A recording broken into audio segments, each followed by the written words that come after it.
Kara-Chota, das Geheimnis der schwarzen Stadt. Unter dem endlosen, erbarmungslosen Sandmeer der Wüste Gobi in der Mongolei ragen die stummen, dunklen Mauern von Kara-Chota empor, der legendären schwarzen Stadt. Einst ein pulsierendes Zentrum und ein blühender Knotenpunkt der alten Seidenstraße, verbleiben heute nur noch rissige Lehmziegel und leere, vom Wind geschliffene Stupas. Die gnadenlose Umarmung der Wüste hat diesen Ort fest im Griff. Die Mauern von Kara-Chota waren gewaltig, fast 10 Meter hoch und von massiven Wachtürmen gekrönt. Im Schutz dieser gewaltigen Festung blühte das Leben. Ausgeklügelte Bewässerungskanäle verwandelten den Wüstenboden in fruchtbare Gärten, während in den engen Gassen unzählige Sprachen der Händler aus Ost und West erklangen. Der schwarze Fluss spendete das kostbarste aller Güter, beständiges Wasser. Wie konnte eine derart wehrhafte und florierende Metropole, ein Schmelztiegel der Kulturen und Religionen, so vollständig aus dem Gedächtnis der Welt getilgt werden? Als die massiven Wälle durch Waffengewalt nicht brechen wollten, griffen die Belagerer zu einer weitaus tödlicheren Strategie. Sie hoben einen gigantischen Kanal aus und leiteten den lebensrettenden Fluss um.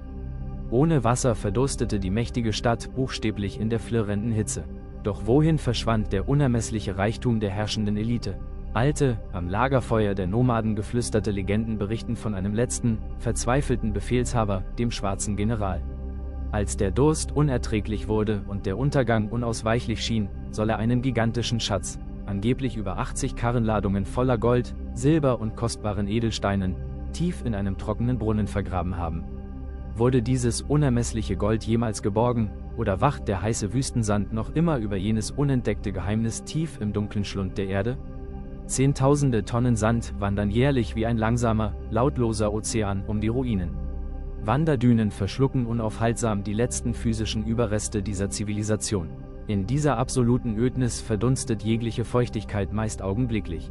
Die optische Täuschung der Fata Morgana gaukelt dem erschöpften Auge regelmäßig rettendes Leben und schimmernde Seen vor. Doch was geschieht, wenn eine flimmernde Luftspiegelung plötzlich greifbarer wirkt als die bröckelnden Ruinen ringsum? Wohin entflieht die Geschichte an einem Ort, der von modernen Uhren und Kalendern vollkommen unberührt bleibt? Die Rückkehr von Kara-Chota in das Bewusstsein der Menschheit glich einem Wunder. Als Entdecker zu Beginn des 20. Jahrhunderts die Grabmäler und Stupas der toten Stadt öffneten, offenbarte sich ein Schatz von unschätzbarem wissenschaftlichen Wert. Unter einer dicken Schicht aus konservierendem Wüstenstaub fanden sich tausende perfekt erhaltene Manuskripte und Holzskulpturen, ein buchstäblich eingefrorener Moment der Zeit. Darunter befanden sich zahllose Texte in der komplexen, ausgestorbenen Schrift der Tanguten, deren vollständige Entschlüsselung Jahrzehnte andauern sollte.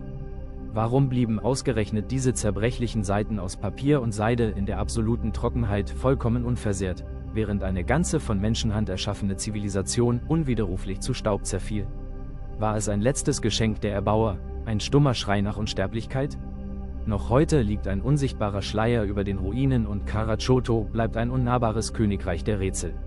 Niemand weiß mit Gewissheit, welches vergessene Kapitel der Vergangenheit der nächste große Sandsturm für einen kurzen Moment freilegen wird, bevor das wogende goldene Meer der Gobi es erneut für viele weitere Jahrhunderte erbarmungslos verschließt.